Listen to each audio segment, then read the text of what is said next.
All right, folks. We all know that one of the most common mishaps in hunting is damage to your rifle scope. Last year, I found the solution to that problem with the STHEALTHY Hunter rifle cover. It wraps around your scope and actions securely to protect it from getting knocked off of zero or even severely damaged. STHEALTHY Hunter also has a glassing pad and a wide variety of supplements for the outdoorsman, such as protein powder, CBD products, turmeric, and gut health supplements. They also make a lightweight trauma kit weighing in at just 14 ounces that includes everything you need and nothing you don't for all of your backcountry medical emergencies. To shop all of their equipment and supplements, go to STEALTHYHunter.com and enter the discount code at checkout, The Northern Hunter, to save on your order today. All STHEALTHY Hunter equipment is proudly made in the USA.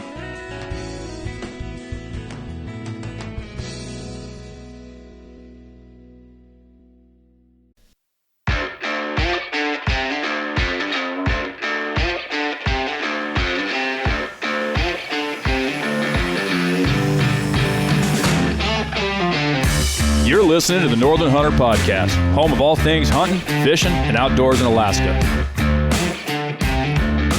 All right, everybody, welcome back to the Northern Hunter Podcast. I'm Dalton Gray. And I'm Mariah Humphreys. And James Payne, regretfully, is absent from this podcast episode that we have for you this week. He is stuck out in the remote bush of Alaska on a work trip. And he's got some things going on. He's had a crazy schedule since our last recording, and he is unable to attend our episode for the week. So he sends his regards, and he will hopefully be back on for our next episode, I'm sure, as he gets that project all wrapped up. So I guess we'll just jump right into things here. I've got a little bit of news. Moe and I both have some updates for our bear bait action for the spring. A little Moe's bonus segment will be coming shortly. Yeah. And I had some success on one of my bear baits, and we've got a few listener questions that we'll kind of touch on that we got in the emails over the course of the last week or so. So we will go ahead and I think I've already answered all of the listener questions that we got in the emails, but a few of them were recurring topics and questions that I think probably will apply to a lot of our listeners as they're interested in coming up to Alaska on a hunt. And that's what these questions were relating to. So I think it'd be a good idea for us to just kind of skim over and give a little bit of an overview of what these questions are, and then a few of the important answers that we were able to give for those particular questions. Yeah, so we're going to attempt to do something we've not done before. Yeah. And that's answer some questions quickly. Yes, keep it abbreviated. We are working on being concise. So bear with us on the process of that.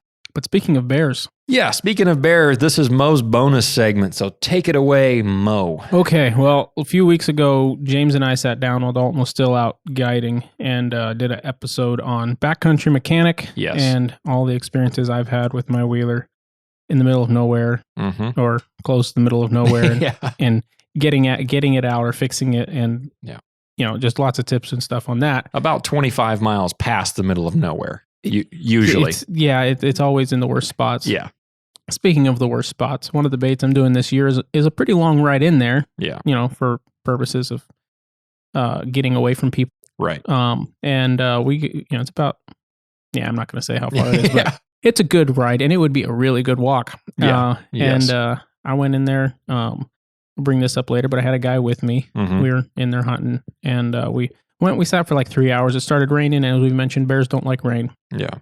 And so it wasn't worth hanging around. So we hiked back out to the wheeler, get to the wheeler, I turn the key on, and I hit the starter, and it just starts clicking. Well, you know what that means, right? Yeah. Battery's dead. Yeah. Or somewhat dead, right. Which really sucked.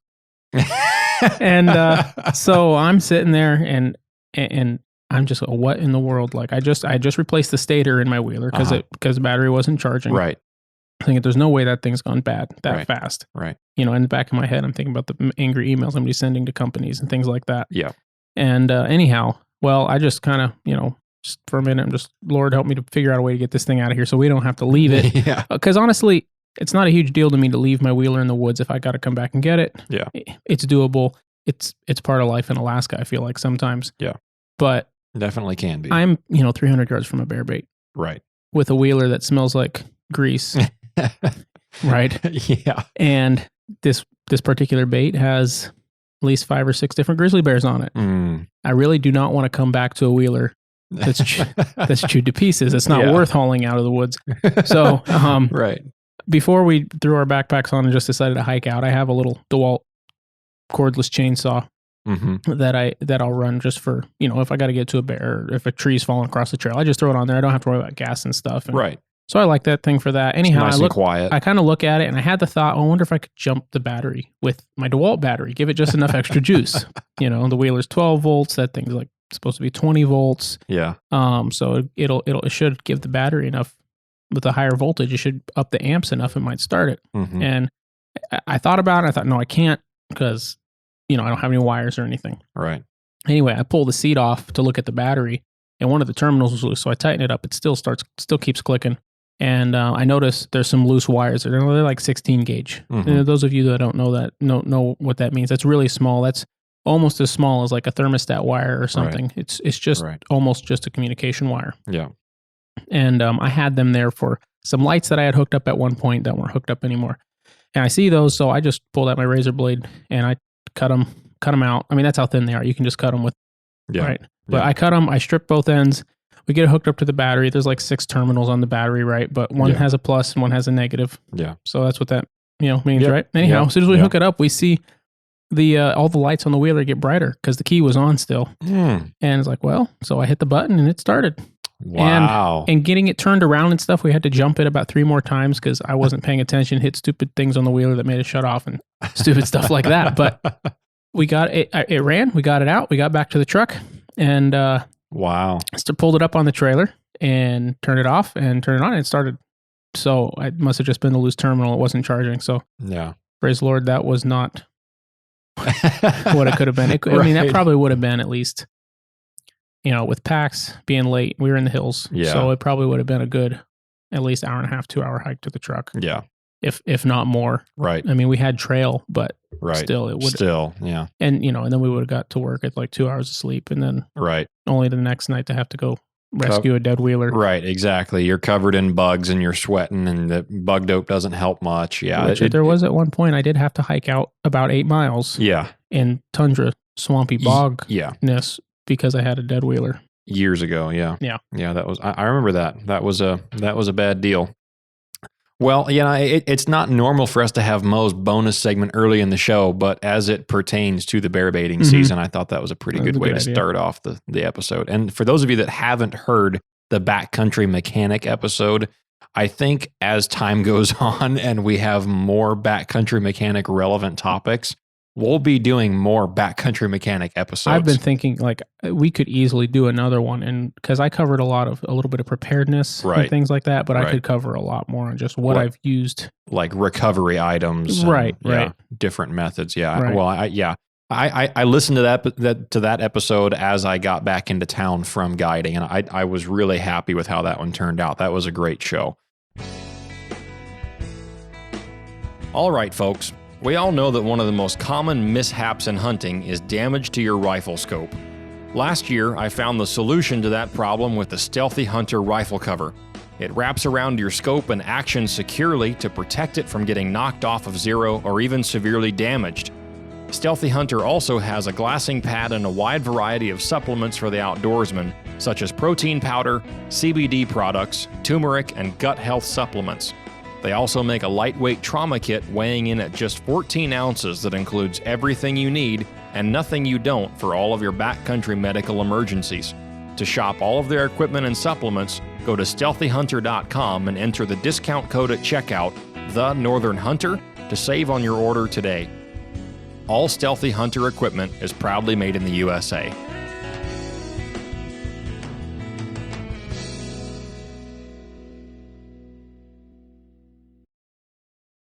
I guess before we get into the main body, we want to talk just briefly about the sponsors of the show. I know we've mentioned this before. The best way to support our podcast in its early stages here, we're still under a year in the making at this point. And thank you to all of those of you who have left us reviews on iTunes and Spotify, and also written into the show and interacted with us and given us questions and some material to cover. And basically, the point of this show is to be educational. And we try to pull information from our experiences and experiences of friends of ours that have had interactions with people or instances or animals or situations in the backcountry that we feel like we can use stories from our own experiences and the experiences of our friends that we can hopefully pull together a lot of good information for you guys to help you be better prepared when you come to Alaska or when you go on any kind of a backcountry hunt in an environment like Alaska. And there's a lot of wild country down the low 48 as well. Idaho, Montana, Wyoming, and the list goes on. Utah, Colorado, where you can run into a lot of the same problems as we do up here. Obviously, there will be a lot of differences, but it goes without saying Canada, as you get up towards Alaska, it's all pretty much the same once you get up north in this part of up towards this latitude. It's pretty much the same all the way through till Yukon and BC. So anyway, I hope you guys are enjoying the show. And again, if you want to leave us an iTunes review or write us in a question to the show, number one, the reviews help us a lot on the algorithms and helping to put our show in front of more people so they can find it.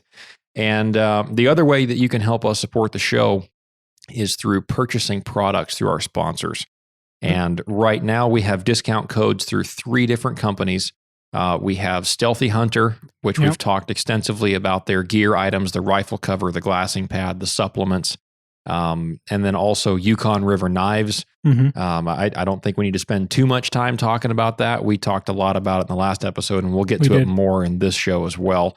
But they make a great product there. Well, several great products. They have great knives at a very affordable cost when compared to the rest of the commercialized knife companies that you see being used in the outdoor industry. So that they're affordable, they're very high quality, and they do work very well. As we have all seen so far with us using them so far this year.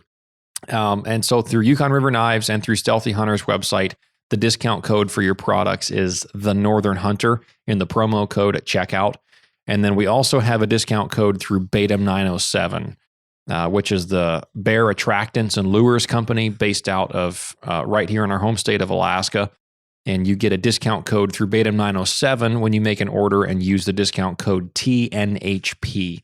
That's the abbreviation for our podcast name, the Northern Hunter Podcast. And so any of those companies, if you shop there and use those discount codes at checkout, that helps us continue to do the show. If you like what we're doing and you want to support us, that's another great way to do that. We are also partnered with Hammer Bullets and Weatherby Rifles. I feel like I should mention again, Weatherby just launched their first new platform in 50 years with the Model 307, which is it's a very customizable action. It's, I guess to put it in simple terms, it's a Remington 700 clone style action. So it's compatible with all of your aftermarket upgrades, whether it be stocks, triggers, scope bases. It has a 2-position safety where on safe you can still operate the bolt to unload the rifle. They are magazine-fed rifles from what I have seen so far. And one of the models, I believe it's the Alpine. That one looks pretty sweet. Has a folding chassis style stock, very similar to like if you're familiar with like the Christensen MPR, the modern precision rifle, I think is what that stands for, or something like the Sig Cross, which also has a folding stock. So it makes it a little bit shorter if you want to fold that stock down and put it on the side of your pack to carry on your hunt. Going through the brush, having a rifle that sticks up way above your head, going through the brush is never fun. So that Alpine model Weatherby 307 has a folding chassis stock. So if you're interested in that, they also have the Mark Vs, which is the original classic Weatherby 6 or 9 lug action in a lot of their custom Weatherby chamberings. And they also have the Vanguard. So they have 3 different rifle actions and 3 different price points. And there really is something for every shooter or hunter in the Weatherby lineup. So check out their rifles, and then also Hammer Bullets, makers of the finest monometal bullets on the market that we believe to be in production today that we have had the chance to use. And all of us here have shot, James and Moe and I have all shot game with several different bullet types over the years, and we've been very impressed with the results of the Hammer bullets that we've seen so far in our experiences. So without further ado, I want to mention one thing about Weatherby and Hammer. Okay. We don't have a discount code with them yet, with either one of them. Yeah. But I'd say something you could do that would help us out a lot. If because of this podcast, or if you listen to this podcast, and we get you thinking about Weatherby or Hammer, and if you go purchase something from Hammer, or you're talking to Weatherby, just throw the Northern Hunter Podcast name out there as, say, hey, let them know that we sent you. Let them know we sent you, and because that would be a huge help to us. Because right now we're working with them. We're grateful that they're working with us, right? Because we're a small podcast still. But it would really be, I think it would really be a huge help to us if you'd maybe mention our name. Either in an email, if you're talking to them on the phone, just say, hey, I heard about you guys in Northern Hunter Podcast. Just a quick referral plug. Yep. There you go. So onto the main topic here that we'll go ahead and kick this off with. We're just going to recap our recent bear baiting activities. I know, Mariah, you already mentioned that you had quite the number of grizzly bears hitting your one of your baits. Now, this is a start from ground zero bait site. It is. Now, all 3 of us this year decided to go and throw out some new bear bait sites that we hadn't hunted before. A few of them we had looked at in previous years and thought they would be good spots. I know the spot that I put out that's a new spot this year for me. I've been looking at it for several years now, wanting to put a bait in there, and I did this year with a friend of mine, and that's turned out well so far. We'll get to that here in a little bit, but tell us about the bait that you put out that and talk about the late spring breakup that we had here as well. And just talk about how that's kind of affected activities and then what you've had on your bait so far. So James and I have both mentioned on some of the other episodes where you weren't here that you know about this late spring breakup. Yeah. And there was actually one bait I was going to do that I know is only grizzly country. Right. That, but grizzlies are closed in June there. And I was going to put a bait there just because there's usually, you have about a week you can hunt them, and there's a lot of grizzlies and there's big ones. Yeah. Right. And so it would have been a quick, easy, I was going to do it. Well, breakup was so late, I didn't even try. Right. So I put out, I picked another new spot, and wasn't able to get in there. So while I was out there, I found another spot and put one in there, and everything about it I loved. I loved the way it looked. I loved the way the land laid. I loved everything I saw. Far away from people. Far away from people. Far away from other baits. Yeah. Right. All the great stuff. Yeah. And as of the last time I checked that bait, which was about a week ago, which I've been checking it once a week. This month I've been checking about once every 5 days. Yeah. And there was nothing. Have still hit that bait every time I've been out there. I freshened it up, added grease, walked scent trails, which has shocked me and everybody else I've told that. And I don't know why that is. Obviously, it's probably related to the late breakup. Yeah. But sometimes that happens with new bait. Usually with a new bait, when that happens, is because you don't have enough scent. Right. I know that's not an issue. Right. But we'll see. I'm going to go. I've got another, at this point, when you guys are listening to this, it'll be less than a week left in the season. But at this point, I've got about a week. Yeah. So I'll go check it, and if I've got something, I'll hunt it. If not, I'll have to shut it down. Yeah. But then I've got the grizzly bait, which I said has 5 or 6 fully growed grizzlies on it. Some big old bruisers in there. And that's what I'm going to be focusing on this weekend. Hopefully by the time you guys are listening to this, I'll have laid one out. Yeah. And then maybe, I know there's a lot of grizzlies on there, so maybe a few other guys might be able to get that one. Yeah, for sure. And so these grizzly bears that you have on there, are they staying for more than a couple of days? Are they boars and sows together? Do you have sows and cubs? So I didn't put this bait out because, I was focusing so much on the other one, and, it's busy. It's springtime in Fairbanks, but I didn't put this bait out till, the last 3 weeks of the season. So week and a half ago. Yeah. I put it out, went out there 5 days later to check it, and bears had just hit a boar and a sow. Yeah. And so I baited it up and went out there a few days later. And by that time I had, like I said, 5 or 6 different bears. Yeah. I had at least 2 sets of boars and sows, and then one I think I have one smaller loner bear, and then maybe another loner, bigger bear. Yeah. I haven't spent a lot of time looking at either one of those on the camera. I think the bigger one might be for part of one of the sets of the boars and sows, probably one of the boars. Yeah. But that bait turned out to be in a great spot. The other one's been out there for a month and a half and nothing. This one was there for 4 days and it slammed solid. And I honestly, I didn't even run scent trails. Yeah. For that one. It was late, and when I went in there to put it in and just threw it in, but yeah. No, sometimes it works out like that. If they're traveling through that area and they just get a whiff of it, if you have enough scent at the site, sometimes that is enough, even at a new bear bait. So the new one that I put out this year, I've actually been bear baiting with our friend Chris that we had on talking about predator calling earlier in the show. I think it was sometime this winter that we had him on. It was, yes. And so anyway, Chris and I linked up this spring, and we hiked in on snowshoes to a spot, and put out a bear bait and hauled in a bunch of bait and cut out a spot. And I believe that bait got hit for the first time, and again, this is a brand new spot, never been baited before, and that one got hit, I think, with a week left in May, somewhere right in there. And so Chris, was in touch with me while I was out guiding, and he was letting me know kind of what was going on. And then when I got back into town, he mentioned that he ended up shooting a bear off that bait on a couple days before I got back into town. And it was a little black bear, it was just a meat stick bear. It wasn't a big bear by any means, but it was an adult black bear. Which for folks that don't know, I feel like we should mention this too.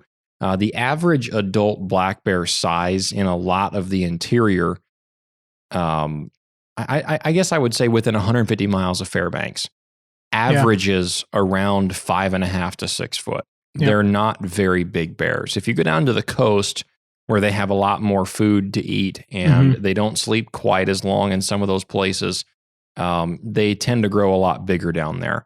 And especially if they're eating salmon on the coast. Right. Those are the ones like on Prince of Wales Island and Kuyu Island and down on the panhandle of Alaska, down southeast.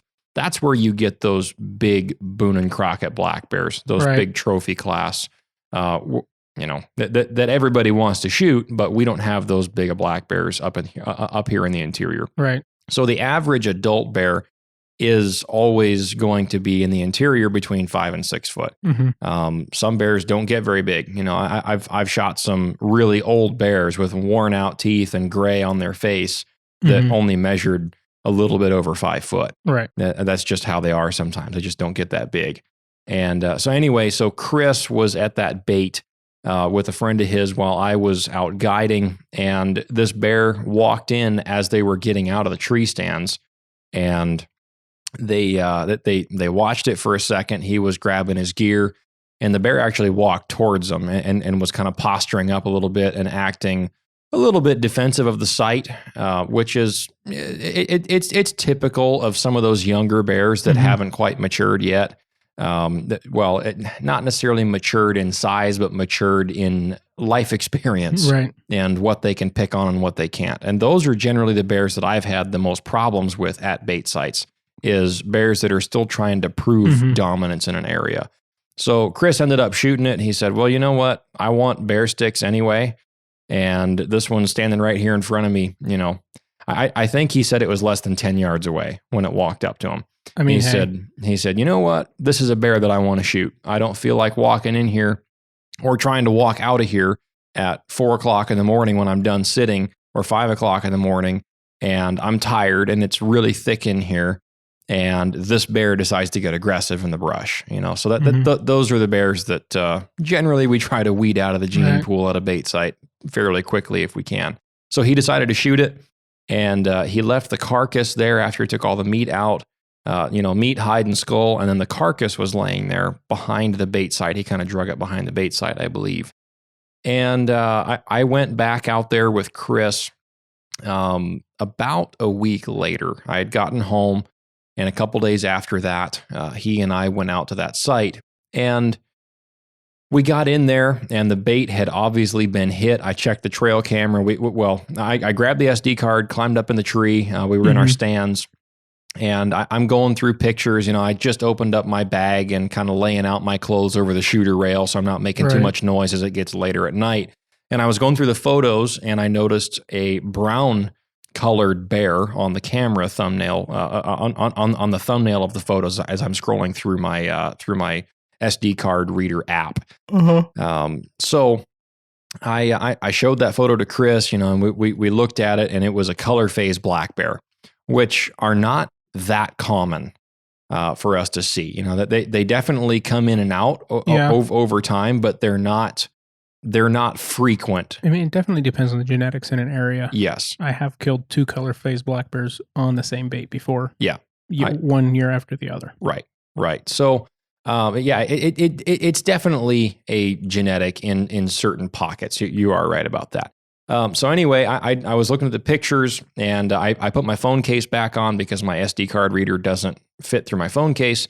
And as I'm snapping my phone case back together as quietly as possible, I'm thinking about this bear, and I remembered that the date stamp on the bait site was that this bear had gotten in there 2 days after Chris had shot that bear. And it was on the bait consistently for 2.5 days, several times a day, morning and late at night. And then it didn't show up again for about 3 days. And normally with a grizzly bear, that's typical behavior, right?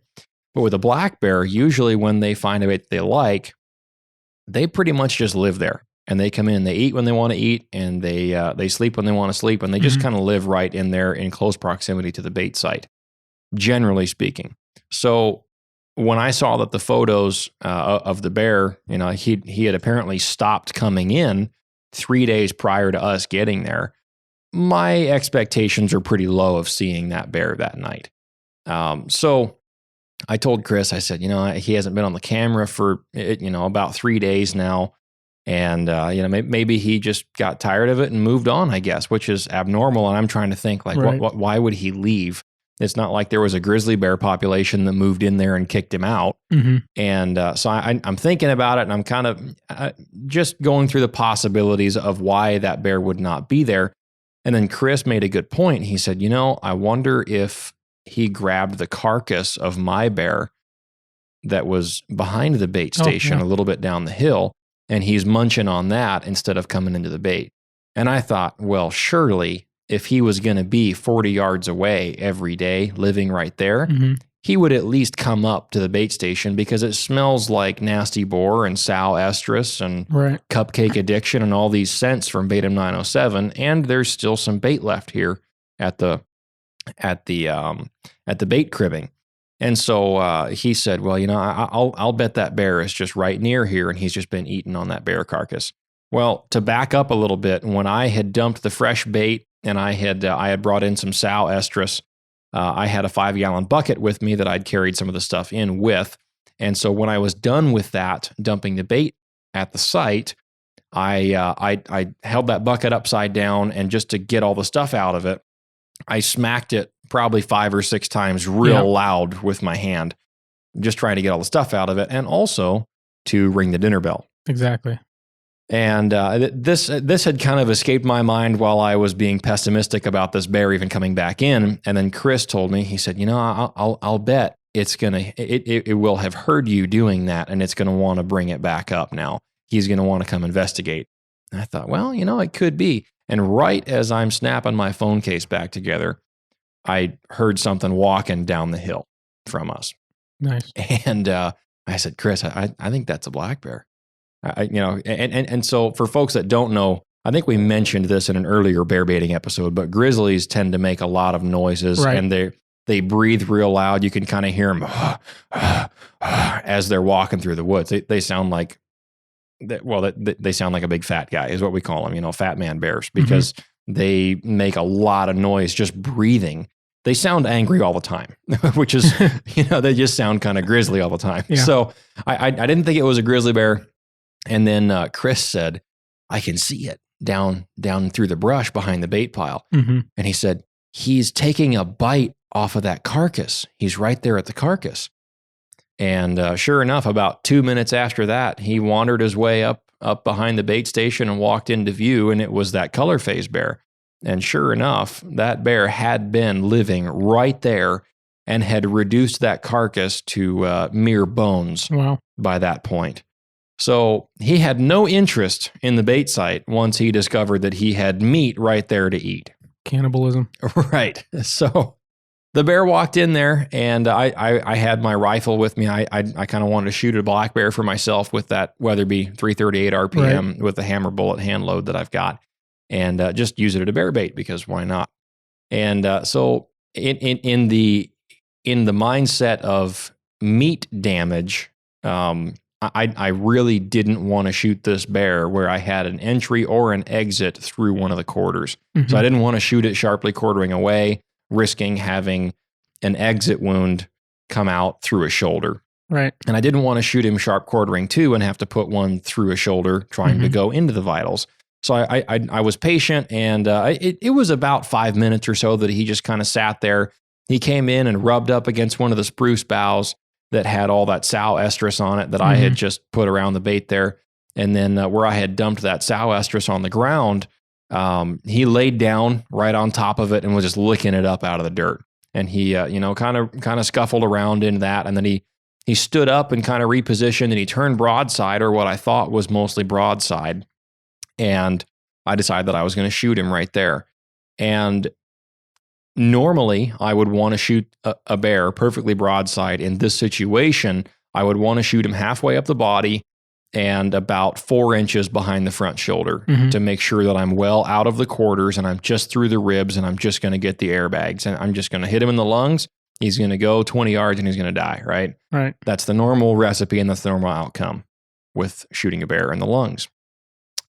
Well, as he was standing there, I took the shot and I entered where I thought was about 4 inches behind the shoulder.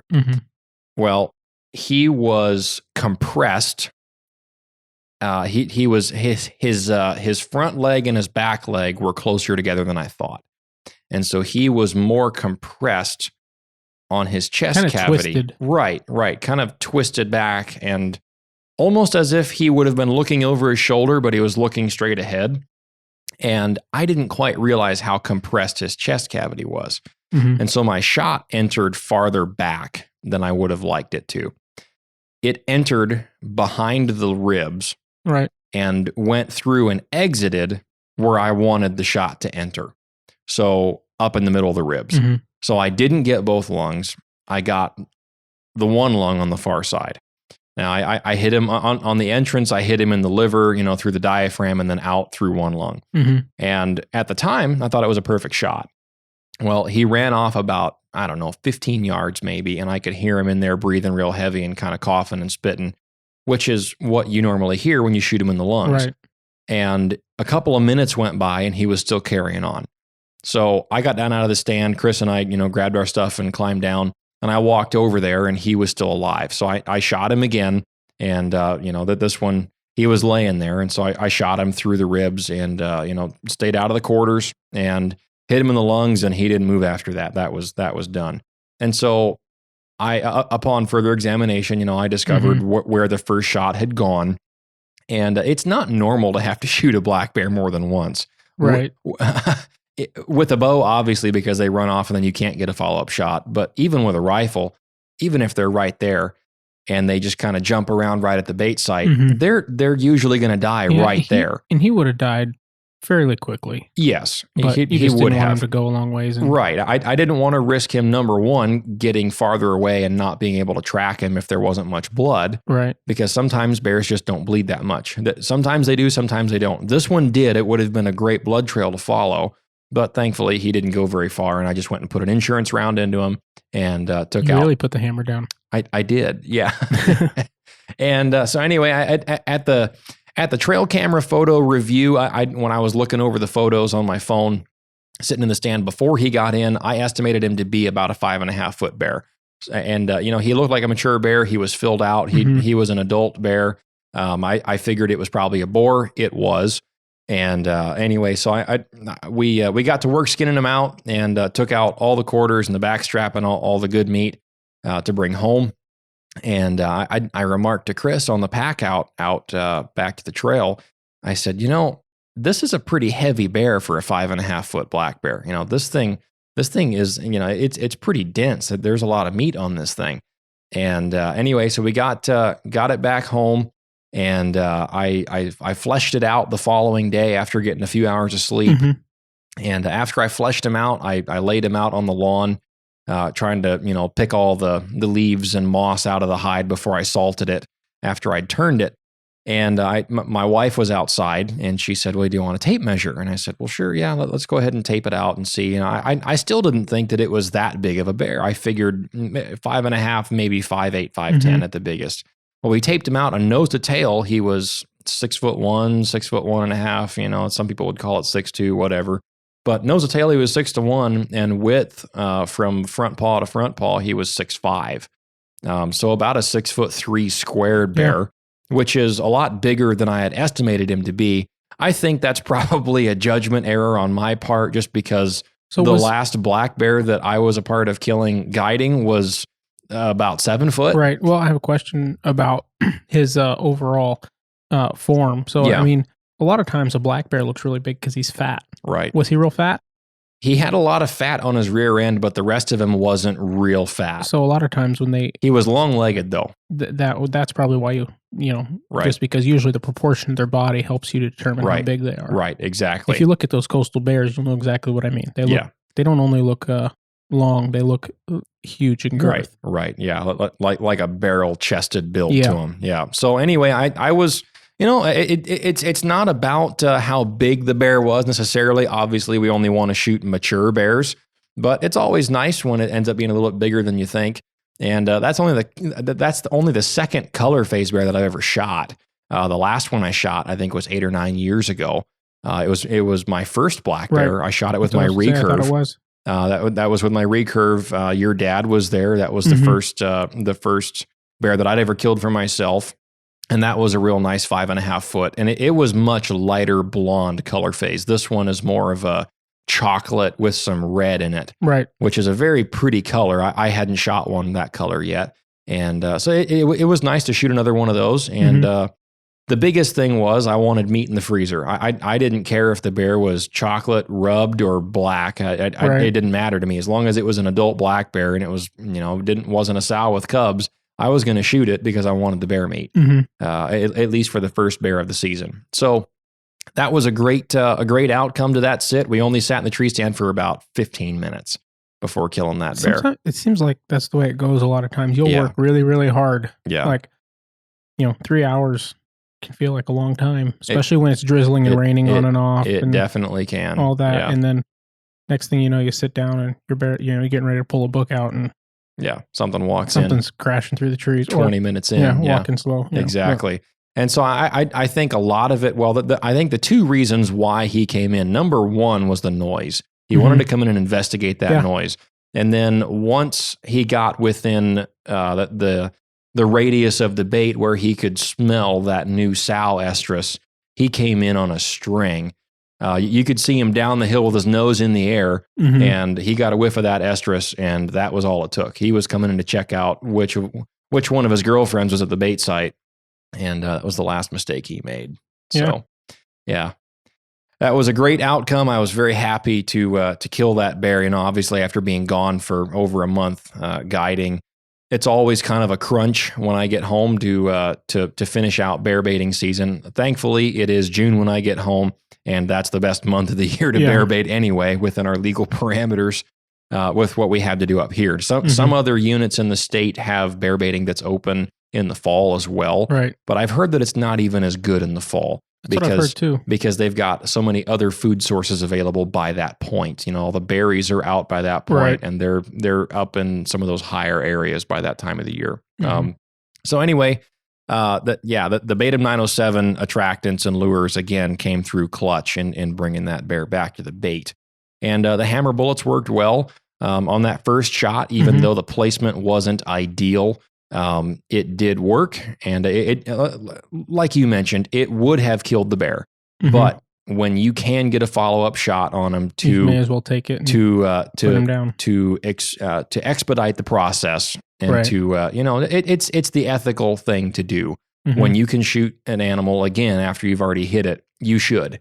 And so that was the right thing to do. But even on the first shot, the bullet did its job. It had a big exit hole. And I don't mean to be too graphic, but on that first shot, it actually sucked a big chunk of lung out the exit hole, even just from hitting the one lung. You mentioned that to me the other day. So that was great. And then the second shot as well. On the second shot, because it was laying down in the angle it exited out the front of the spine, kind of the front 2 inches of the back strap, mm-hmm. and avoided the quarters, thankfully, and just because of the angle. And that shot exit, there was one petal of the bullet that I found in the spine, mm-hmm. As I was taking it apart and butchering it. So anyway, great results from that. And then I also used that Sendero bush knife from Yukon River Knives to skin it out. Like I mentioned in the last episode, so far that's the best skinning knife I've come across. I really like how that knife handles. It's made from good material. It holds an edge real well. And it really does fit my hand well. Mm-hmm. And that little stop at the front of the handle keeps you from sliding up past it and cutting the inside of your fingers over the blade after you get bear grease all over it and things become a little bit slippery. So I think it's a good time for a break. We'll come back and hit some listener questions.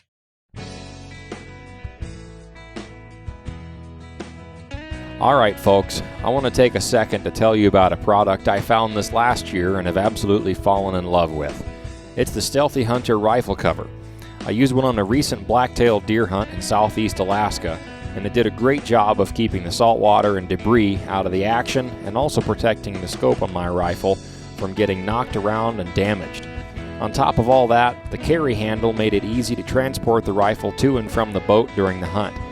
When it got wet from rain and ocean spray, I hung it up at camp to dry at night, and it was always dry in 20 minutes or less. Stealthy Hunter also offers a wide variety of nutritional supplements for the outdoorsman, such as CBD oils, essential vitamins, turmeric, and bone broth. In the gear shop, they also have a lightweight first aid kit, glassing pads, and stuff sacks to organize your gear and your pack. Go check out Stealthy Hunter's website and use the code TheNorthernHunter at checkout to get a discount on your order today. All Stealthy Hunter equipment is proudly made in the USA.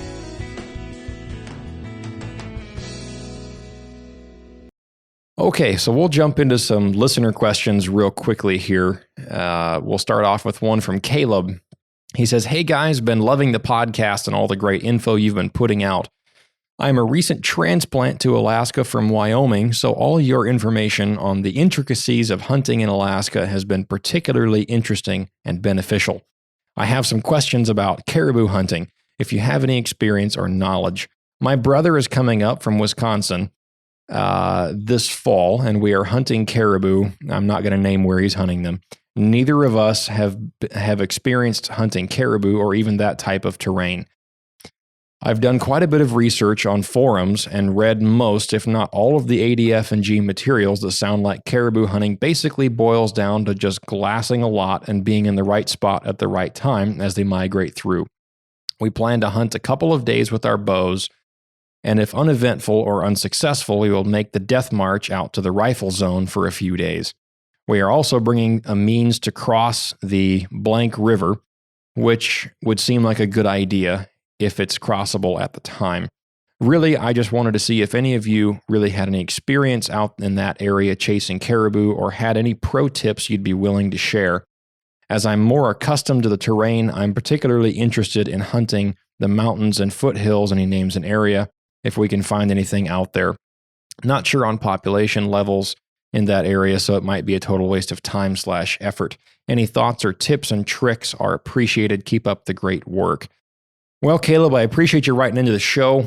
That's a good question. I don't want to spot burn anybody and advertise to the whole audience where you're going to be going. So we'll keep that pretty generic. From the information that I did say, it is up north. It's in the bow zone. That's as far as we're going to say. Okay. So you have to be 5 miles off of the road before you can even shoot a rifle up in that corridor. So, Mariah, you've been up there a lot. I have been. I've been up in that part of the state a lot hunting over the years, and both of us have hunted that terrain a lot with mixed results. And so talk about a few of the struggles. I guess let's just start with the terrain. Mm-hmm. What's the number one characteristic of that type of terrain that you're going to encounter? It's wet. It's very, very wet. Yeah. One big, massive swamp that ends in the Arctic Ocean. That's about the best way to describe it I've ever heard. I mean, obviously we're not trying to spot burn anybody or anything here, but it's a big area. It's a big area, but just to describe what it looks like, because you can hunt the whole area, right? The whole corridor. The whole corridor. Once you cross through the brooks, you get a little bit of mountains. Yeah. You get out of the mountains, and it's a little bit of rolling, somewhat flat tundra, and it's kind of the same landscape all the way to the ocean from there. But before or Lake Colleen in Dead Horse, as far as you can go as a civilian. Right. But once you hit 60 mile, when you're 60 miles out of Dead Horse, it goes south of Dead Horse. South of Dead Horse, that's right. It goes completely flat. Right. You kind of drop into a hole, and you come up out of a rise, and you drop back, and it's just flat. It's flat as far as the eye can see. And in the wintertime, it's crazy. And like there's bluffs. Yeah. There's a couple bluffs you can see over to your right, Franklin Bluffs, right? Yeah. And you drive in. So that's kind of an idea of what it's like up there. It's flat. Because it's flat, it's wet. And if it's not raining, it's windy. Right. Lots of mosquitoes. Now, you talked about this guy Caleb talked about doing bow, if not successful, looking for with bow, if not successful, then marching out to the rifle zone. And crossing one of the rivers up there. I've never done the march to the rifle zone. Right. I've hunted it several times. I've not personally taken a caribou in the bow zone. Right. That being said, a lot of that just has to do with the terrain and where you're finding the caribou. Right. It's when you're doing, the nice thing about when you're bow hunting it, most of the time you might be camping in a tent or something like that. Right. But you're hunting out of a truck. Yep. So you have a means to warm up quickly and to stay warm. Right. To move down the road. If you see caribou up ahead, you can get out of the way and go hike off the road. You can't shoot on or across a drivable surface. Right. Just going to throw that out there. Right. Bow or rifle. So in keeping with that, the main struggle that you're going to have is cover. There's really no cover up there. I guess that I didn't even think about that, but you're right. Yeah, as a bow hunter, you have to be within your reasonable shooting distance that you've practiced out to. Now, that part of the state is known for a lot of guys taking some seriously long shots on caribou. I'll add a quick caveat here about caribou hunting up there. Just because it's hard to get close to them doesn't mean that, number one, it's impossible. And number two, it doesn't mean that you should stretch past your comfort zone that you've practiced at with your bow. Right. Just because, it's just a caribou. I just need to get an arrow in it and then I can get another one. Right. Just to slow them down. You don't want to wound anything to death. That's right. You need to know that with your first shot, you can kill that animal. You also don't want to chase a gut shot caribou out to the rifle zone. Right, exactly. Or have it try to cross a river, drown, and then wash out. Right. Or walk across a swamp that might be chest deep to you and die out there. Right. So those are things to consider, but getting close is going to be your biggest battle. You can't chase caribou. No. It doesn't matter if they're in the mountains on hard terrain or if they're in a swamp out in the middle of the flats up north. You can't chase caribou. No. They walk faster across that terrain than you can run. Right. I'll add a caveat to that. And maybe a reason you bring that up is because if you try to chase a caribou, they will, it never feels like you're not going to catch them because if you walk towards them, they may stand there and look at you. Yeah. But once you get so close they're uncomfortable, they'll move off just enough to where they're out of range again. And if you're rifle hunting, sometimes that's all you need to do is get just close enough. Right. Just close 100 yards. Right. Well, and you were probably going to lead into this, but the way to kill a caribou, especially with the bow, is to get in front of it. Yes. And that was part of my response to his email was that the one and only strategy to closing distance on a caribou is to have him come to you. And that is how you hunt that part of the state. That's how you hunt caribou anywhere in the state. Right. If they're too far away to get a shot and you can get in front of them, you just hope that that their path of travel comes to or close enough by you that you can get a shot away. So get in front of them. That's going to be a trial and error process. You're going to blow stalks up there. If you shoot a caribou on your first stalk, please write us in because you'll be the luckiest guy ever. I want to say I have hunted caribou up there. Not taking them, but gotten them to come into a close range. Yeah. Simply by, it sounds crazy, but you've heard of I've heard people have heard, the white flag when you're hunting pronghorn, right? Yep. Stick your white arms up in the air, right? Or take a game bag. Yeah. Wave it up in the air. And for whatever reason, that flash, if they think it's antlers or what they think it is, it will attract them. Right. And they'll come in to see it. Now, most of the time, they don't get close enough for a bow shot. Right. But if you're our friend Brad Ivy, I'm sure they'll get plenty close enough. Yeah. Brad Ivy was one of our guests from several shows ago. He's an accomplished bow hunter up here. And he's killed several caribou up in that part of the state with archery equipment. And anyway, though, but getting in front of them, using a game bag, I've heard that theory explained as they see the white flash and they think it's another caribou because of the white mane. That makes sense. Or the tail. Right. And so they're caribou are curious animals. They are. Sometimes they can come across as really not very smart critters, right? A lot of people call them tundra ptarmigan.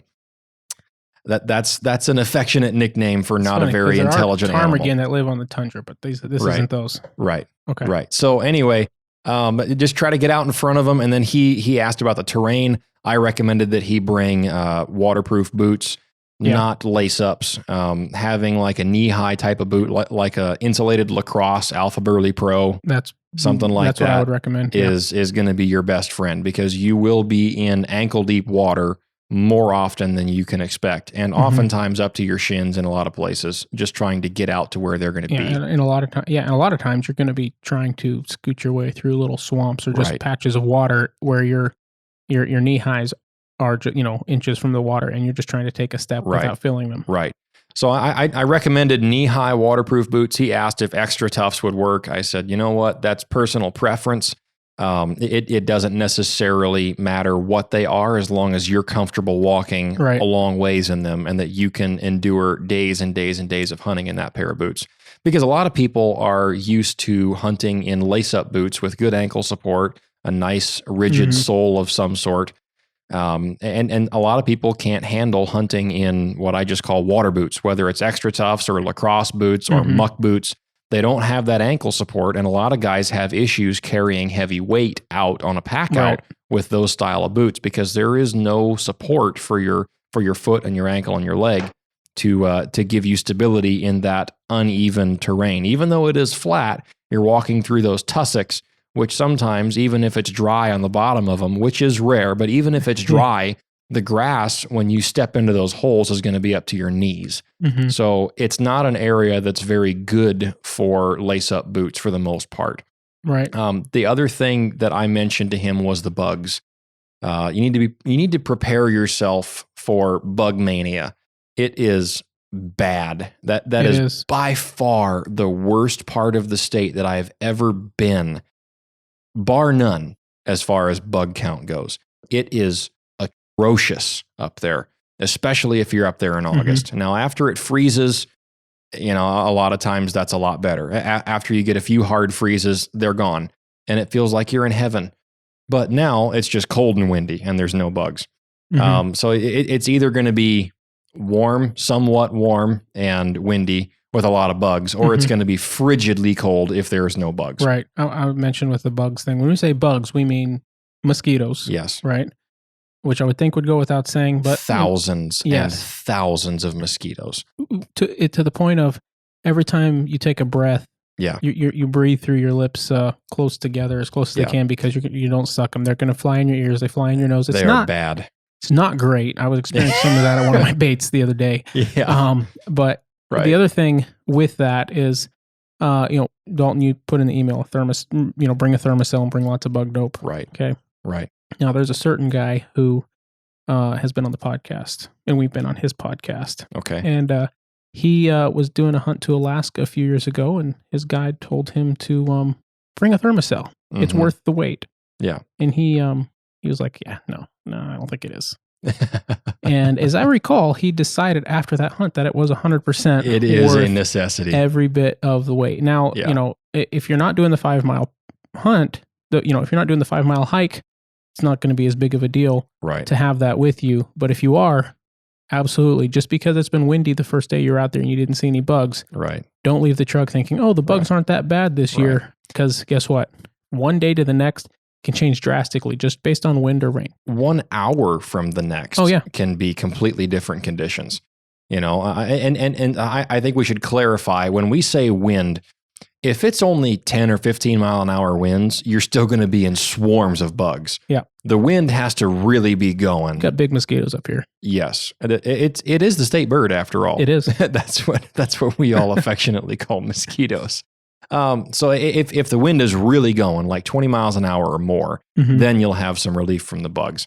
And the caribou are always moving and they're always kind of violently shaking about. They're moving because they're swarmed in mosquitoes. They look miserable. Right. And that's why a lot of times as they migrate through the hilly country, they'll stay on the tops of the ridges where it is more windy to try to stay out of the bugs. They're that bad. Speaking of bugs. Yeah. And going back to what season it is, bear baiting season. And bears, you'll see once again, bears will be swatting. You'll see bears swatting at themselves. You see them biting at themselves. Their faces are covered in mosquitoes. Yeah, exactly. Their faces are covered in mosquitoes, and you'll even find where they'll roll. If they have a muddy spot, they can roll. They'll roll in the mud because it soothes the mosquito bites. Right.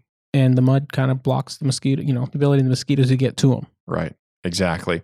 So the other thing that I mentioned to him was make sure that you have a pair of gloves to keep your hands from being exposed to the mosquitoes all the time that you can shoot your bow with. Mm-hmm. You need to be able to operate your archery setup while wearing gloves, practice shooting with your release, and even your bow hand holding a glove in between you and your riser of your bow. Mm-hmm.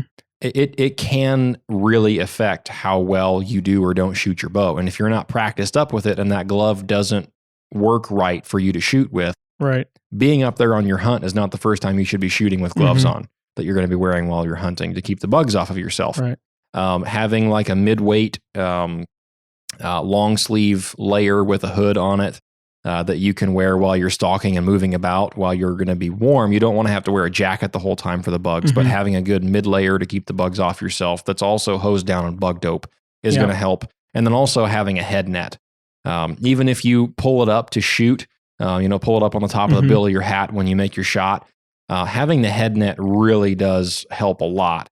I find that if I leave my ball cap on and then put the head net over, it keeps the bug net right off your face. That way it's not, right on the front of your face and it's always on you. And the bugs can still bite you through the holes in the bug net if it's just sitting on your skin. So wear a hat underneath your bug net. And I like to zip up the front zip on whatever hoodie I've got on and kind of cinch it around that bug net over the outside of it so that they can't get down underneath the cuff of the bottom of the bug net and get up, because they will do that. There are that many mosquitoes up there. So the next thing that I mentioned to him, if you're not fighting the bugs, if it is later in the season and it's gotten cold and you're not dealing with the bugs, it's going to be windy, regardless of the temperature at the time. As it gets later in the year, you tend to get worse and worse weather, as far as the windstorms go. And if it's cold enough that there are no bugs, the wind is going to feel extra cold, even if it's still in the high 30s or even the low 40s during the day. Having a 20 or 30 mile an hour wind up there all day long while you're out hunting and stalking gets cold. And like I mentioned before, you're going to be relatively active moving on these caribou throughout the day. So you don't want to have to, again, wear a thick windproof layer. So you want something that is breathable, but also cuts the wind very well. So I recommended a couple of different jackets to him. Pretty much every major outdoor brand out there right now makes a good, relatively lightweight windproof jacket of one sort or another. For example, I recommended to him, if you want to go through KUIU, they have the Peloton 240. Peloton? Yeah, Peloton 240 full zip jacket. I think they call it a hoodie, but it's a thin windproof jacket. I think First Light came out with something similar to that recently. I believe they did. Yeah. That is a good piece. It's not very bulky. It fits more of an athletic style, as is true to KUIU's design in all of their gear. It's a very athletic fit. So you can put a raincoat over it if it starts dumping rain on you out there, which is really nice to not have to have a. It's a problem if your windproof layer won't layer underneath your rain jacket. Right. That every time it starts raining and you want to layer up your raincoat and put on your rain pants, you have to take off your windproof jacket and stuff it in your bag. Right. And then put on your raincoat. It's nice to just be able to have a thin windproof layer over your base layer that you can hike and hunt with. And then if it starts raining, you just put your raincoat over it. And it layers nicely in that regard. From Sitka Gear, they have their new Mountain Evo jacket, which is even thinner and lighter. I have one of those as well. It has a breathable panel on the back for wearing your pack, where you don't get a big hot sweaty spot up against your body when you're hiking around with a backpack on. It's even lighter than the Peloton 240 is. It feels like just a windbreaker material, really. It's got Gore-Tex Infinium in it, and it is very windproof. It's a little bit louder of a piece. Not that that's going to be a huge issue up there in the wide open in the wind. It's probably not going to be a problem, but if you want a piece that you can wear back home, say deer hunting in the stand, or stalking an elk in the timber in the still quietness of a morning or an evening, that you don't want to have a jacket that's too loud for archery hunting in those quieter environments.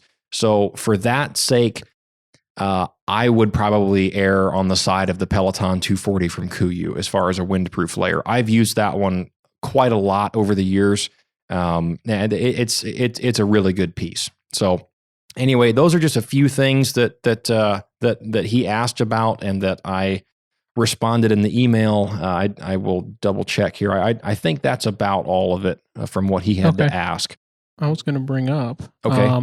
We have another question from another guy. He has several questions. We may not get to all of them tonight, but he was asking about something that I know you got and have loved, and he mentioned having heard you talk about it in the podcast, but he wants to know about the Stone Glacier Cirque vest. Yeah. He wants to know if it's dry in a reasonable time, if you get caught in a storm, or sweat on a long hike up the mountain, and how durable it is. Yeah. How it's holding up after beating through alders. Right. Specific question. Okay. So I have a few things to say about mid-layering insulation that goes under a raincoat or like some kind of a shell jacket, some kind of a soft shell. Every company out there makes some sort of a puffy mid-layer insulation, and kind of a new trend in the outdoor brands that I've seen over the last couple of years specifically is active insulation, where you can wear it even while you're moving and hiking about, and it's breathable enough that you don't have to stop and strip off layers as you go. That's a really good idea. Okay. I don't want to knock any of these different types of garments, whether the brand is Sitka, KUIU, Stone Glacier, First Light, whatever it is. All those brands have something in that category on their website. So for instance, from Sitka Gear, they have the ambient jacket and the Aerolite jacket are both advertised as active insulation. The Aerolite vest? Yes. Since we're talking about the vest here. Yeah. And the Aerolite vest. So in short, the Sitka Aerolite insulation is synthetic fill insulation. It's not down, it is synthetic. And it is injected with air pockets in the synthetic fiber strands, little gel air pockets, so that it is lighter than traditional synthetic material, like a Primaloft type of a fill, like Primaloft silver or gold. Right. But it is as packable, almost as packable as a contemporarily made down garment. So the packability and the weight is contemporary to a down product, while the insulating properties in high moisture environments still retain all of the advantages that you have with a traditional synthetic garment. Again, like a Primaloft fabric, or like a Primaloft fill insulation. So the Aerolite is a great technology, but the Aerolite jacket from Sitka, and the vest for that matter, are pretty light duty garments. They're not super warm. They're a good mid-layer option. What I found with my vest is that it's very warm when it's a mid-layer, or it's just dead calm. Right. And if I'm wearing it on the outside and it's dead calm, it's really warm. Yeah. Most of the time when I'm wearing it, it's too hot. Yeah.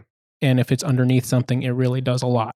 When it's on the outside by itself, like I said, unless it's like dead calm, if there's any kind of breeze, it kind of seems to cut right through it. Yes, it does. So the Aerolite insulation pieces from Sitka are really good mid-layering options if you have something over it. Now, in the wet environments, the one downside that I have with the Aerolite jacket that I've got and that I've used for the last while now is that when I am wearing it while hiking, as your sweat vapor moves its way through that synthetic insulation, the face fabric on that Aerolite jacket is wet almost immediately. Right? That's from your sweat moving through the garment. And it stays wet for quite a while. It doesn't it doesn't seem to get the moisture off of itself very easily. It gets through the insulation just fine, which, some people will say that doesn't really matter. I don't really care. But the problem that I have with it is if you have to take off that piece and stuff it in your dry bag on a backpacking hunt and it's wet on the outside, well, when you compress it all down, it just gets the whole thing wet all over again, inside and out. Now, the insulation doesn't retain moisture, but if it's wet on the outside and the inside from sweat and the insulation is dry, the insulation only wicks moisture off of your body when you have your body heat to have that action of pushing the moisture away. Right? That's the whole process of wicking moisture. So when you take it off and you stuff it in your dry bag and you're on a sheep hunt, let's just say for a week or so, you have no way to dry that thing out unless you're Brian Call with a teepee and you have a wood stove with you, which is a great use for having a stove in the backcountry.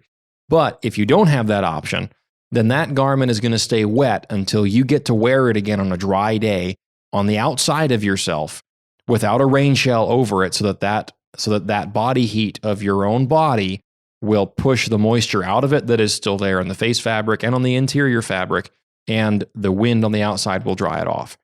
When it is windy and it is dry and it's wet from a previous day of hunting, it does dry relatively fast in the wind. If it's just a stagnant weather day, it doesn't dry very fast.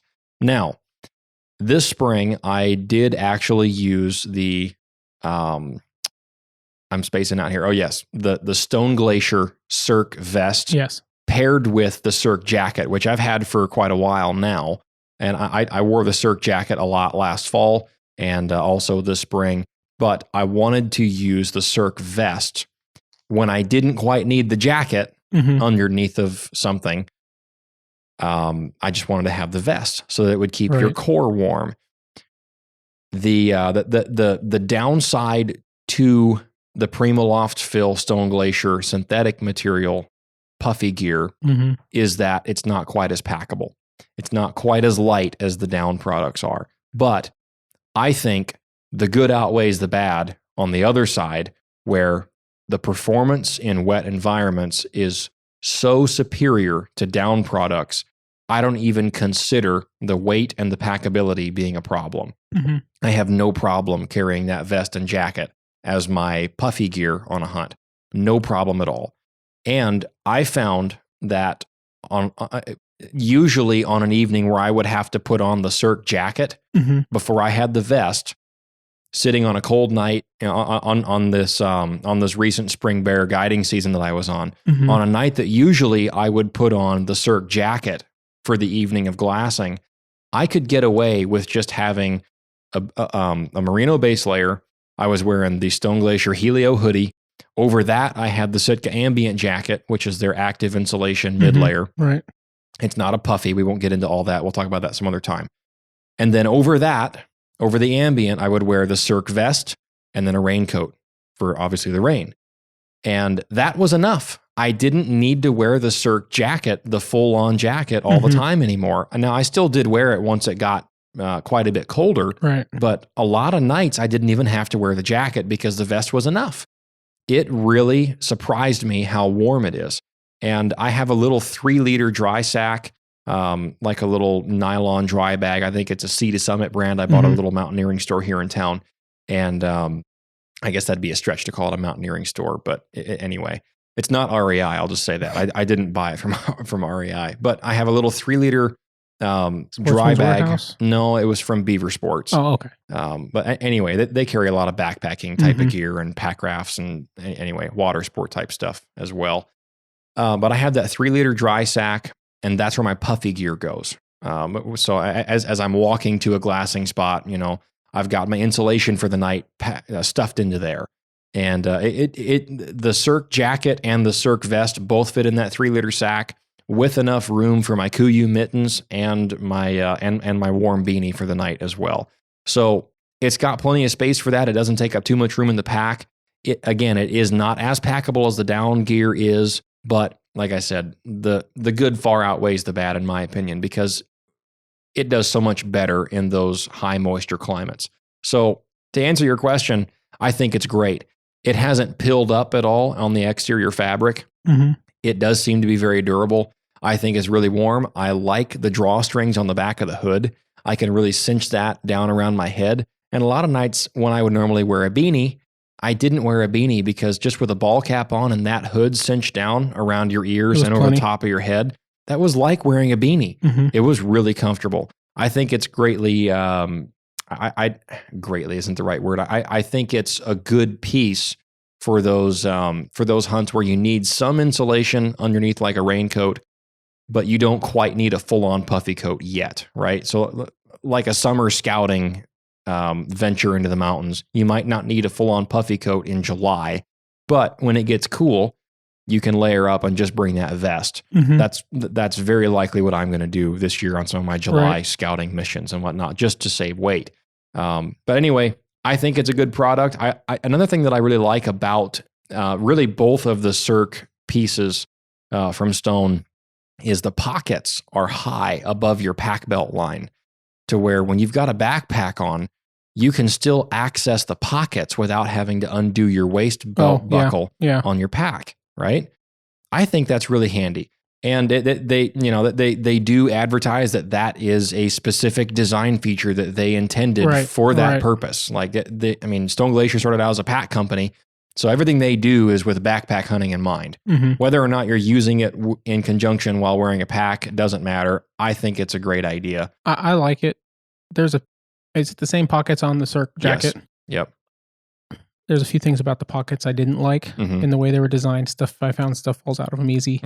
Okay. But that's not a reason not to get it. Right. Just don't use those pockets depending on what you're putting in there was my experience. But, I found the same thing with the, I've got the, what's it called? The Cirque jacket. Yeah. I've got the Cirque jacket, but when we're talking about pockets on stuff, I have the First Light raincoat. Oh, yeah. And it's got pockets designed.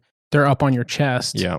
And they're just magnetic closures. Right. And you can get stuff, and they're completely out of the way of anything else. And those are angled down quite a bit, aren't they? They are angled, and they've got like a big 2.5-inch flap. Right. And I wasn't sure what to think, but now that I've used them, even using it, I was wearing it the other day riding a wheeler because I was kind of beating brush, all the willows hanging over the trail. It was all wet. And even for that, putting stuff in there and just, it was much more comfortable than a regular rubber raincoat riding my wheeler. Oh, yeah. Absolutely. Anyhow, I didn't mean to go off on No, that's fine. I was actually going to ask you. So you wore that Stone Glacier Cirque jacket on our Southeast Alaska deer hunt last fall, and that was in December. It was frigidly cold. It was cold. It was wet. We saw colder than 20 degrees several times. I mean, there was ice on the water out there most days. So did you think that in comparison to the other gear that you've worn in the past, heavier duty stuff, that it compared as far as warmth goes? Oh yeah, 100%. I mean, it was like wearing. It didn't have the. If you put on a big heavy winter coat, right? There's something about the heaviness of it. Yeah. You don't get that with the Cirque jacket, right? You know, but I don't think you get that with any puffy coat in the industry. Right. But other than that, it definitely was on par. Well, and that combined with, like you're saying, with the other layers that I had, and I had just enough. If I, do that hunt again, I'm going to bring a couple more insulation layers. Mm-hmm. So, I'm not standing on the bank of the ocean in a chilly morning, standing there hoping something moves for me to go after, so I don't freeze in place. Right. That was, that was the coldest hunt down there that I think I've ever done in the 8 years I've been doing. But that if it had not been for that Cirque jacket, right? Oh yeah, it would have been miserable. If I had just had some random piece of 3 hoodies or something like I would have worn in the past, right, just a hoodie sandwich, right. It would have. I would have been much more miserable. Yeah. And again, I know I've already said this, but having synthetic fill insulation for dedicated Alaska hunts, I think is invaluable. There's some people that will argue with you about treated down is just as good as synthetic insulation is. It's not quite the same thing, even though it does repel moisture a lot better. The down feathers don't tend to absorb water like synthetic does. The down doesn't breathe like synthetic does.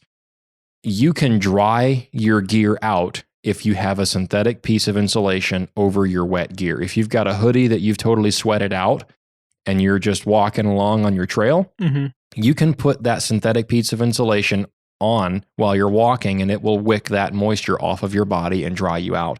Likewise, you can always sleep in wet gear as well with your synthetic insulation over top of it. And over the course of the night with your body heat, it will pull the moisture off of yourself, out of your undergarments that you've got underneath your synthetic insulation. And when you wake up in the morning, the face fabric will have water on it because it pulled it all off of your body and through all of your under insulation layers that you have underneath your synthetics. So I know I tend to preach on that a lot, but I can't stress it enough. It can save your life. Well, it's been a while since we've gone on about gear like this in the podcast, so I think it's fitting. Good timing. And as people are preparing to come up here on a hunt to Alaska this upcoming fall, they're wondering which gear they should bring, if they should bring down or synthetic type of material. I always recommend synthetic. That's just the way that I go. Like I said, it can save your life in a pinch. So we'll move on to the next question here. I think this is the last one we have on our list for now. Okay, I have another one here when you're done with that. Okay, so 2 more here. Nate writes into the show, I'm new to Alaska and wanting to jump into an archery hunt that seems mostly manageable for someone still learning the ropes of hunting. Planning on doing an archery caribou hunt off of he names the area, in the beginning of August. Any suggestions or must-haves you'd recommend someone going up there for the first time? Well, listen to the previous segment, Nate. We pretty much covered all of the basics about that. We just talked about caribou hunting in that part of the state. It's going to be wet, windy, and buggy. And I think we pretty much covered that. But that's a question that we've got from more than a couple of people now. It's a pretty popular hunt. I guess keep in mind that you're not going to be the only one up there. Don't think that you're going to be the only one up there for hundreds of miles and just be all by yourself to chase the caribou around the tundra. That's not how it's going to be. So it will take trial and error. Something else that I want to kind of cover as well here is sleeping bag fill material. Now, before we get into that, I will say I've got a few articles in the works that we're going to put up on the website at some point this summer before the fall season starts, specifically talking about different layering systems that we have all found that work up here in Alaska, particularly well in the wet climates. And just because you're hunting the northern half of the state doesn't mean that you're not going to be wet the entire time. Last fall that I spent 2 months out in the bush through August and September, I did not expect there to be as much rain as we had. It was borderline coastal wet the entire season. It was really, really wet the entire time. And it is a great proving ground for your gear choices. And as a result of those experiences, I changed a few of the things that I had brought that year. Some of it I sold off, some of it I just, put in a bin and I just haven't worn it since then. But things that don't work as well in the moisture. And part of it was I didn't like how my down puffy gear worked in a drying out situation at night. If I climbed into my tent soaking wet from a day's worth of hiking in the sheep hills in the rain, I couldn't just put on my down insulation and wake up dry in the morning. that's a problem for me because not having a stove in the backcountry, you need to be able to maintain some level of being dry. At least your underlayers need to start out dry in the morning. And you can easily do that if you just sleep in your puffy gear. So I switched over to synthetics because of that. Also, I would recommend on that note, a synthetic sleeping bag. If you can, and if you can find one that isn't too heavy and bulky, I would recommend a synthetic bag. Right now, I think probably one of the better ones in the hunting industry brands that we would all know of is Kifaru's Slick Bag. They've got, I believe it's a 15 degree and a 0 degree bag right now. They are a bit heavier. I think the 15 degree bag is upper 3 pound range. It might be a bit more than that. Maybe just a touch over 4 pounds. And then the 0 degree bag is going to be closer to the 5 pound range. And they will not be as packable as a down bag will. But again, you can climb into that at night when you're wet. And when you wake up in the morning, you'll be dry. And all your water will be on the outside of the face fabric. So just another thing to keep in mind, you want your clothing system to work in conjunction with keeping you dry. Staying dry is the way that you stay alive when you're that far away from help. You can't afford to be wet and stay wet the entire time without a source to dry out. So if you have no stove, keep that in mind. Your clothing system needs to work well with being dry in mind.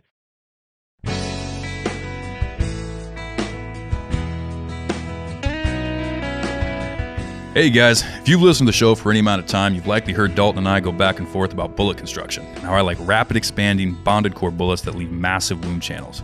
I've also stated I would never use a monolithic bullet. Well, I'm here to tell you about the company that finally changed my mind. Hammer Bullets produces what I would consider the most premium and best working monolithic bullets on the market today. These bullets are designed so that after penetrating the hide of an animal, the front half of the bullet explodes, shedding its petals and imparting massive damage to the vital areas while retaining the rear shank for maximum penetration, effectively closing the gap between lead core and monolithic construction. The guys at Hammer designed these bullets with 100% focus on how they perform once they reach their destination. But don't let that fool you. These bullets have amazing BCs and have specialized pressure grooves built in for amazing inherent accuracy. They have a minimum velocity rating of 1,800 feet per second, which allows for long-range shots but have no maximum velocity, making them perfect for every cartridge from your granddaddy's old 30-30 to the high-velocity rounds like the Weatherby 3378 without having to worry about your bullet failing. They've also recently partnered with Weatherby to provide factory ammunition for a multitude of cartridges. To view their expansive selection and find the perfect match for your hunting needs, go to hammerbullets.com to buy yours today and drop the hammer on your next adventure.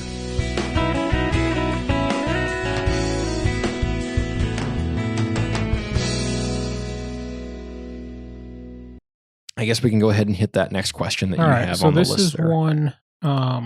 This is a question. He says, "Do you guys plan to expand any YouTube or other video content?" So he also asked the same guy. This is Ryan. He asked about the Stone Glacier Cirque vest. Okay. Yep. And he has another question. I think we'll cover that in another episode. But he asked with this third question, do you guys plan to expand into any YouTube or other video content? Hunts for this fall, etc. I'd love to see him. I'm sick of watching Alaska content where everyone had to refinance their house to be guided and then act as if the guy didn't do all the work. It does happen occasionally, or more than occasionally. I like to be entertained, but I really enjoy learning how things are done by different hunters in different areas. Yeah. Dealing with the elements up there, specifically the rain, would be a good example of something you guys probably didn't even think about since it's becoming muscle memory for you. Well, we just covered that for you, Ryan. I forgot about that part in the last end of that question. But on the YouTube video content, we are working on that. Yep. It's slowly going to be part of what we do. We're working towards a video podcast. Yes. At some point, we want to try to get it out this summer. Summers are very busy, so we'll see how that happens. Right. For one, we need to clean up our mess in the studio. We've got a lot of equipment in here. It's mostly just the leftover construction materials and stuff from getting some of the stuff put together. But yeah. And then we are going to do hunt films as part of what we're headed towards. That's a lot more work than even a video podcast is. But I have been hunting this year. All my bear baiting experience this year, I have had a camera guy with me. And something I kind of learned from Brian and listening to his podcast, Brian Call, and watching his films, is he's talked about trying to find just hiring a camera guy. Yeah. And, the guy doing the filming, but not doing the editing, and Brian doing the editing. And one thing that Brian really didn't like about that was these camera guys, they weren't passionate about the hunt. They were there because they were paid to be, and maybe they wanted to be, and maybe they were great guys. Right. But they weren't the ones trying to tell the story. Right. And so, because they weren't really a part of it. Yeah. So, kind of with that in mind, I knew a kid who was really wanting to get into hunting. He wanted to get into hunting. Even more, he wanted to get into filming. Yeah. And this was really a good opportunity for him to do both. He had to spend a lot of money on gear. He's even bought gear for the kind of stuff we've been doing. And he had worked for me when I did some contracting in the past. So I knew he was a hard worker. So he's been working with me. We'll see how it all turns out. Hopefully, I'll be able to kill something with him there filming. If not, then all this spring we'll have. I'm sure we can use all the footage of dumping bear bait out for something, but make a nice sizzle reel. Yeah, that's what I told him. I said, well, if we don't get anything else, give us a sizzle reel and show us your skills. But hopefully, and if stuff works out well, I'll get him to kill one too. Yeah. This spring, or but if it all works out good and he does good, we'll hopefully have him along on more hunts. Right. Like I said, maybe this fall, put some stuff out. Yeah. And we'll see how it goes. It's a lot of work, but we want to do good content. We worked hard with this podcast. And we released it, months and months after we had planned on starting. It was over a year from our first business meeting to our first release date. And that was because we wanted to have quality content. We didn't want it all to be talking into, phone mics. Right. Trying to get something, just trying to have content. We wanted quality content. Right. And I think that's paid off. It has. Not fiscally yet, but I think it's paid off. People find the podcast, even if they go back from episode 1, we sound good. And we want our films to be the same way. Yeah. The same high quality production value that you've come to expect from the Northern Hunter. You like that? Yes, that's very well put. Yeah, I echo that. And we have some plans in place for some hunts this fall that we are doing. Some hunts together with the three of us, some with us individually going out and doing some things just kind of on our own. And the idea is to start filming some projects this fall. Whether or not we get more than one video done and actually out there in circulation this year is yet to be seen. Obviously, there's still a lot of the year left. But like Mariah said, summertime is really, really busy. It's difficult to put a timeline on something like that we haven't done before. So we don't know how long it's going to take us to get a product finished that we will put our name on and put out there. Right. And like Mariah said, much like the podcast, we wanted to start off in a competitive stance. Not competitive as in competing against other shows, but competitive as in we wanted to show our listeners that we care enough to produce a good product from square one. And to mention that, if you do go back and listen to all of our older shows, we do have some things that we used to have issues with, some recording problems, maybe some audio clarity issues, some skipping here and there that we have worked through. And this is largely credited to Mariah as the editor and the producer of the show.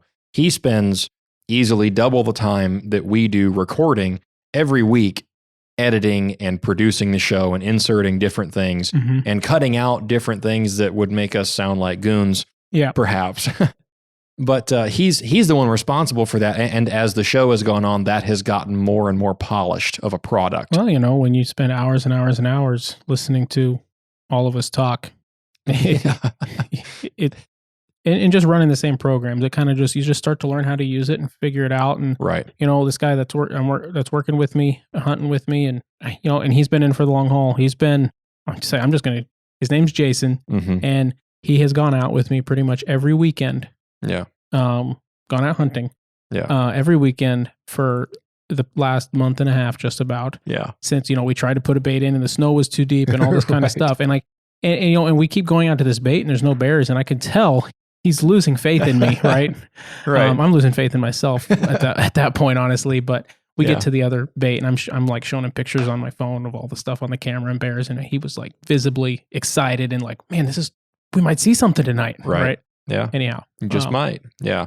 So anyway, yeah, to wrap that up, yes, we have projects in the making. I'm not going to give away any details. We do have one film in particular that will make it into circulation this year.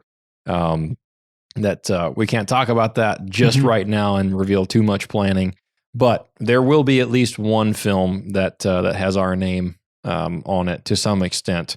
That'll probably come out this winter, maybe next spring, possibly. I'm not sure when the timeline of that will be for production's sake.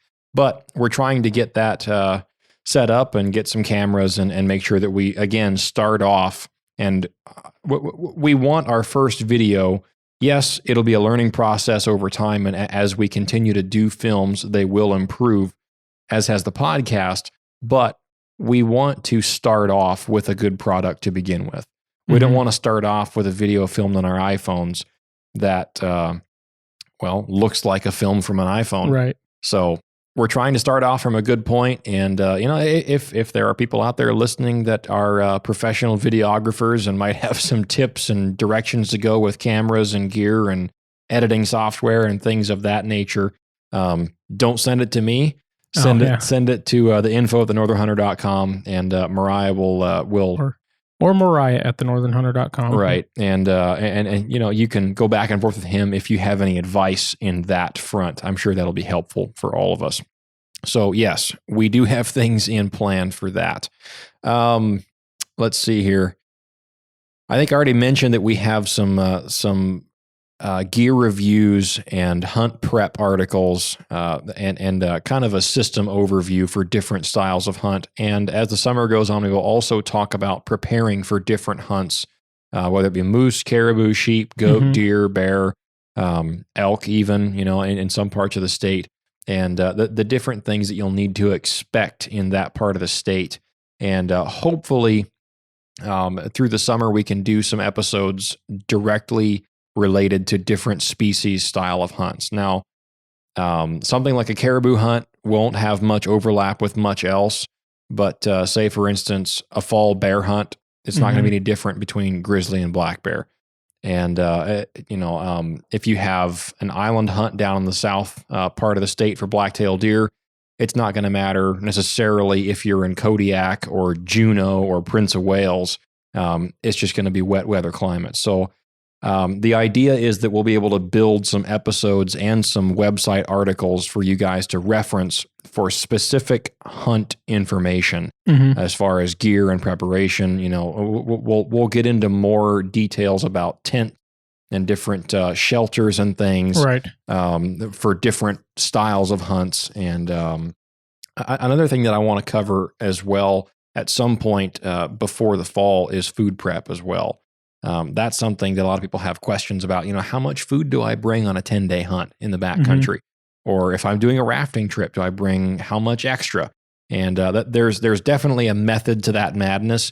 And especially if you're doing a fly-out hunt with somebody, a DIY fly-out hunt, weight is a restriction. You have yourself, what's on your person, and your pack can weigh 50 pounds in a Super Cub. That is what the transporters will limit you to in a Super Cub flight for a transport. If you have more junk than that, it's either staying back at their hangar, or you have to make a second trip if you have that much extra gear, and you're paying obviously a lot of cashola for a second flight just because you pack too much. So there are ways to shop more efficiently and not have to bring any extra clothing, and that's important because it's all about efficiency. Everything needs to be able to do more than one thing in my mind. As far as gear and hardware goes, everything needs to be as multi-purpose as you possibly can make it. Right. And every company out there makes something that I think is better than all the rest in that category. And I do think that it would be good to have kind of an overview from each company, Sitka, Kuiu, First Light, and Stone Glacier, kind of building a system specifically for Alaska. With the products that we have experience with and things that we have direct personal experience in the field with out in the elements. And then I'm going to throw together a gear list from my hodgepodge of different brands. Right. Because you don't have to have all the same brand stuff. I don't have all the same brand stuff. I don't either. And I don't care. I do not own an item of Kuiu gear. Really? I don't. Interesting. Do you know why that is? It just hasn't happened yet? Or I think I do. Okay. And I know it's funny to say that, but no, I'm curious. I don't own an item of KUIU gear, and I think a lot of it. So it's only been the last couple of years I really started buying a lot of the nicer gear because I realized it was really worth it and how much benefit it gave me in the field, either both for backcountry hunts or for boat hunts or for wheeler hunts or whatever I'm doing. Like, yeah, it might be an expensive piece of gear, but I'm still wearing it in the bear stand because guess what? It's light and it's comfortable. Right. And I'm not necessarily I'm probably not going to take my Cirque into the bear stand. I don't want it covered in sap. Right.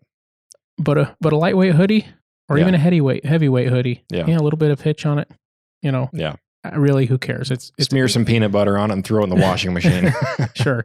It actually does work. Anyway, back to so, it's not been a long time that I've been using, Sitka or First Light or Stone gear. Mm-hmm. But KUIU, I think, and this might sound funny to you, but just be honest. I think a lot of it has to do with, and I didn't realize this until we had some of our conversations with like Ryan about the, I didn't buy Sitka. The reason I didn't buy Sitka for a long time wasn't necessarily because it was so expensive or because I didn't think it was good gear. It's because I thought everybody who wore it thought they knew it. They thought because they wore it meant they knew what they were doing. Right. Okay. You wear that camo, supposedly it puts you in a certain club. It was that for a long time. And today, that club is KUIU. Yeah. And I think that's why I don't own any. Yeah. And it's not that it's not great gear. Right. I know people that are decked out in KUIU. Yeah. And I'm not going hunting with them. Right? Like, you know what I'm saying? Right. And people like that too. And yeah. And I'm not saying I have anything against wearing it. And I'm sure there'd be a piece at one point that I would look at and say, oh yeah, I'll buy that, Yeah. But I just haven't needed it. And I've been looking, honestly, I really like, I like getting into brands that are maybe lesser well known or thought a little bit ill of. Underdogs. Maybe underdogs or maybe just as well known, but people just don't think the same of them in quality when their quality probably does meet that. Right. And Stone has definitely got itself to a point where they're not thought as less of in quality. They're just not as, maybe not as popular as like Sitka or KUIU. Right. But, part of the reason I like First Light is because they're coming out with some great gear. Mm-hmm. They've got some really cool stuff that nobody else has done, like the pockets on the front of the raincoat, right? Yeah. And they every few months they come out with a new line, new selection of, hey, check this out. We've got this new color, or we've got this new this new range of options for rain gear. Mm-hmm. And I don't by any means own all of it. I'd be more broke than I am. But every once in a while, I'm just looking and watching that. I've got the First Light chest rig, or that's FHF, but it's all part of the whole Meat Eater thing. And it's not that I'm a huge fan of Meat Eater. I do like their podcasts and stuff that they do, but I don't listen to it all the time. Yeah. Right. But I like the fact that it's not as popular, but I can wear it and be just as warm. And in some cases, they may have the better piece of gear. Yeah. And I can buy it and say, hey, I bought I've got the First Light, the Storm Shelter raincoat. Yeah. Right. The Omen Storm Shelter. The Omen Storm Shelter. Yeah. Which is a very Arc'teryx-like style build. It's a heavy duty. It's actually built with Scholler fabric, I believe. Really? You know what? Go ahead and fact check me on that. I think the Omen Storm Shelter rain gear is made with Scholler, which is also the same waterproof, breathable material that Arc'teryx wears, or uses in their rain gear. And it used to be pre-KUIU, pre-Sitka, pre-Stone Glacier, all these hunting companies that got into kind of the technical fabrics game, which has probably been 15 to 18 years ago now, when that really started with Sitka gear back in, I believe it was 2004. Right. Anyway, before all of that, any of the mountaineering style hunts where guys are going on technical type of hunts where they're trying to stay lightweight, a lot of those guys were wearing like RAB gear, RAB, which is an English brand. Okay. Arc'teryx, even some Patagonia products, because they made stuff for lighter weight hiker mountaineering type of style of gear. And Sitka gear started going that direction when they sold out to Gore-Tex, and Jason Harrison went over and started KUIU. They really exploited that to the next level using Toray fabrics from Japan, which is a great fabric supplier. I like a lot of what KUIU makes. That there was a time that KUIU was pretty much the only brand of gear that I wore there for a while. And now, like I said, I've got a few Sitka pieces that I wear on a hunt, and a few Stone Glacier pieces, and a few KUIU pieces. I'm not finding any information on the specific material it's made from. Well, I think we'll have to come back to that. I think it says it's proprietary and all that kind of stuff. Okay, well, maybe I misheard something from somebody that had it, and it just kind of stuck with me. I will say, I've been so I wore it like on the Southeast trip, right? Mm-hmm. Yep. Since we're talking about rain gear, and it performed just as good as just about any of the pieces you've tried from like Sitka or KUIU. Right. It kept you dry. It kept me dry, exactly. Right. And and as my Cirque wicked moisture to the outside, it would grab it and it would wick it to the outside of the raincoat, right? Which is what it does. And there wasn't necessarily a lot of stuff to like test its durability there. There's some. Yeah. In the area we were in the areas I was hiking, but wearing it on my wheeler, getting slapped by branches, that's a bit more of a durability test. Yeah. And I've torn a lot of jackets riding a four-wheeler through the spruce trees. And part of me was thinking, do I even want to wear this riding my wheeler, right? Yeah. But I decided, you know what? Got a podcast. We like to test our gear, right? And if we find a failure, so we can talk about it. And so far, it's been phenomenal. And even if the rain is stopped and you're riding through branches, you still get soaked, right? Yeah, exactly. And I was wearing it the other day for that, and it's actually cut for like a bino harness, or I've been using that chest rig this spring when I'm riding my wheeler and I'm sitting in the stand, and I love that chest rig with the holster underneath. It's awesome. Yeah, that's great. Okay, so to kind of wrap back to your point about KUIU and back to that, kind of why you haven't gone and purchased any of that equipment. A little bit of a rabbit trail there. Sorry, that's fine. We're at that point. It is what it is. We've hit what we wanted to hit. This is kind of a supplementary little discussion that we didn't plan to have here. Moe's bonus segment 2.0. So every brand has a loyalty following because people like that brand. Right. There are people that like Origin because they like the new owners of it. That's another one I want to try simply because it's an up and coming. Right. And I actually heard that Joe Rogan is now involved in. I saw his picture on their website the other day. In Origin. Yeah. Jocko is kind of the face of the business right now. He's one of the primary owners, I believe. Yeah. And then the original guys that kind of kicked it off, they all seem like good guys, Joe Rogan and Jocko, they're a little more public figure type of guys. Love or hate them is what it is. I don't really care one way or the other. I think that they do a good job at what they do. But Origin has their following. They cater a lot. Jocko is known, and Joe Rogan as well. They have a big influence in kind of that MMA world, and they make. I couldn't even tell you what it's called. That they make one of the suits that you wear. A gi? Yeah, one of those. A gi for fighting. So that they have a big following and that big exercise crowd. And Jocko now has his supplements, and I've seen a bunch Jocko of commercials. Fuel. Right, exactly. And his Jocko's creatine, stuff like that. And anyway, so you have that following for Origin. You have the following for Forlow gear, the guys that want US made technical style gear, which we talked about them in the last show. I haven't had the best experience with the people that I've seen wearing it. Upon further review from a listener question, I'm not going to dive off into that. Caused me to kind of reevaluate a couple of opinions I might have had about it. Turns out one of the clients I've seen might not have actually had Forlow rain gear. It might have been one of the soft shells that he mistakenly bought as a raincoat. Oh. And I think it was. So anyway, that might change the opinion about that. I still have some reservations. Yeah, well, not just reservations. Even some of the other things like the pants and some of the other items that I've seen, I'm not personally impressed with. I don't think that it's quite worth it. But You have the guys that love Forloh because they're all American made. You know, their workers are getting benefits and healthcare and retirement plans, and it's a USA made company, right? Yeah. They take care of their people better than some of the companies do overseas. Well, then you have the guys that love KUIU. KUIU is good at marketing. I like to think of KUIU as the Hornady of the apparel world. When Hornady releases a cartridge and a bullet design, you see it everywhere you go on social media. I do have a complaint about that, though. Hang on. I just want to say this. They don't continue to produce and support it like they should. Okay.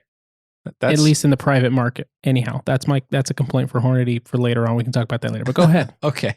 So in my mind, the comparison is, you know, if Hornady, okay, let's just use, for instance, the new 7mm PRC. When Hornady launched that cartridge, what was it, earlier this year, or was it late last year? It was last year. I think it was last year.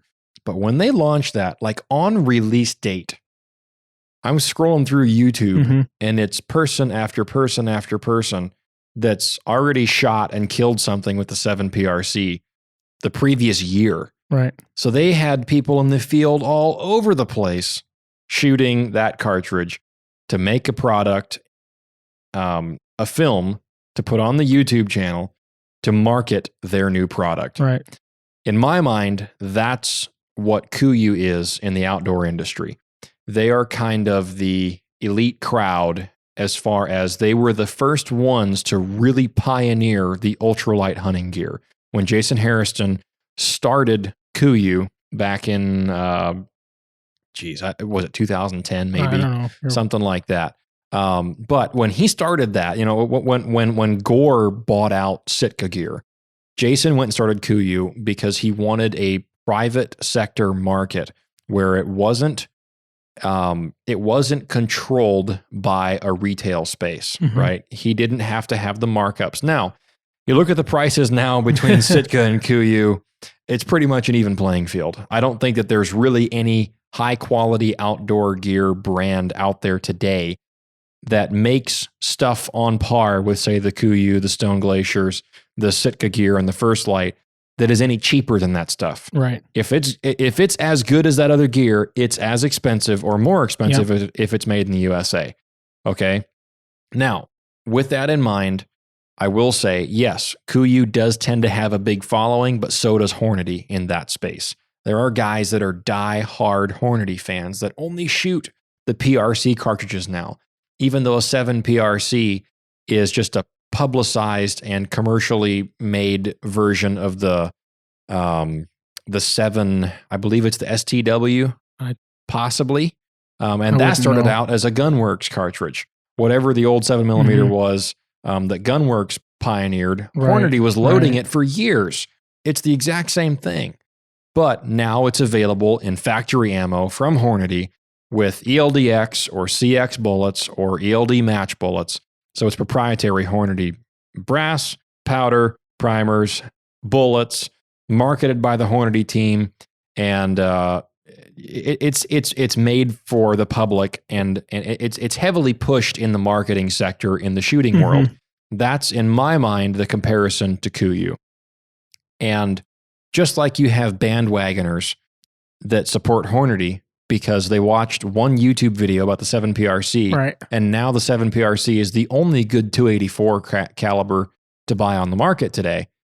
Those guys that think that are also the same ones that only have KUIU because, well, I watched one video from KUIU and they must be the only good ones out there, right? Well, and it's associated with the elitist mentality of sheep hunters and stuff like that too. It is easy to fall into that trap, but you can do the exact same thing with Sitka in their waterfowl and whitetail lineup because they easily have the best in those categories. And they have great mountaineering type of clothing as well. Right. You can lump in First Light to that. First Light is starting to expand greatly since the acquisition of First Light by Meat Eater.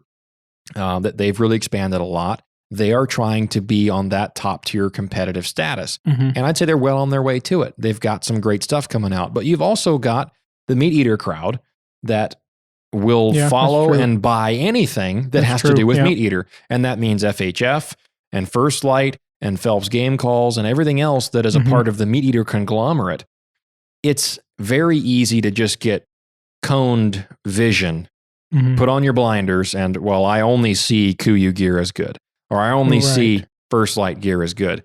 When in reality, you're only an elitist about what gear you wear if you're an elitist about what gear you wear. Yeah, and I was going to say, so when I didn't use any expensive gear or only use like a pair of gloves or hat, right? That just because I thought that was worth, the $40 or $50 they wanted for the hat that I thought was ridiculous, but it was a really nice hat, Yeah, because it's Gore-Tex. Yeah. And when I would, I would have that stuff, right? Yeah.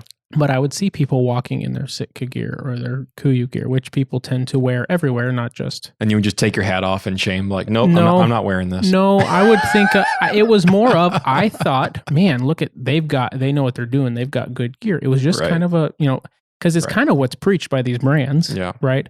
And until I started buying, once I started getting it myself, it kind of changed my whole perspective on it. Like, okay, well, this gear is worth it. Right. But now, because I always felt that way about it, like now I think, well, if they have it, it doesn't necessarily mean they feel that way, and there's a whole thing, I've gotten to the point like you where I don't really like, unless it's for a specific purpose, like I like a dark camo when I'm bear baiting. I really like that specifically just because it helps me blend in and I'm close range, right? And maybe it would be similar for like some bow hunting or something like that. Right. But other than that, I love solids, mostly because, either from Stone or Sitka or First Light, because, like I said, I don't have any KUIU, so whatever. But because I can wear those same pieces when I'm out. I don't wear them to work because I tear them to pieces. But I can wear them when I'm out and about during the day. Yeah. Enjoy the comfort of my nice, expensive hunting gear, and not be, sure, somebody else who knows Stone or Sitka is going to recognize it, right? Yeah. But in that case, it's more of a, it's the secret handshake, right? You walk by and give them the nod in the ammo aisle. Yeah, hey, right. You see that little orange First Light symbol, right? Or you see the Stone or the whatever. And it's not like the camo, where I'm just I feel like when I'm wearing camo in public, I'm flaunting it, right? Which hey, whatever. You can wear camo in public, I don't care. But I think there's something to be said for camouflage being an identity thing of being a hunter to begin with. Which is not always a bad thing, but, and I'll say this again, you can have that uppity mindset with whatever brand you have. You can. And you can do it with solids. Right. Oh, absolutely. It can just be a brand thing. Right. That's where I'm at with this whole thing. And I don't want to discuss this to the point where we talk about not being uppity, to the point that we sound uppity about not being uppity. Yeah. Right. So I think we pretty much covered that. You can wear what you want to wear. It's about a system. If you have gear that works, it doesn't mean that you're an elitist guy that thinks that that's the only good gear out there. Right. There are thousands of people that just wear one brand because, look, I just want to shop it all from the same brand. Just like when I walk into a local store and I'm looking for a couple of pairs of pants to replace my work pants. Yeah. Well, why would I buy one pair of Dickies and one pair of Carhartts in the exact same size with the exact same pocket configuration? Why wouldn't I just buy 2 Carhartt pairs of pants? Right? Why do I want 2 different brands? I can just buy them both. They're right here. I don't have to go sift through the Dickies rack. Right? Right. They're just right there. Right. Well, if they work. Right. Exactly. I've already got them before and they worked great until I wore them out. So why wouldn't I just go back and get what works? If I'm heading out on a hunt and there's a layer piece that I don't have, and I don't have time to order it, I'm going to walk into Sportsman's and probably just buy a Sitka piece, right? Because that's what they have everything in. Exactly. And it's probably going to be camo. And it may not even be a camo pattern I particularly care for, but guess what? It doesn't matter. They have it and it's going to do its job. Exactly.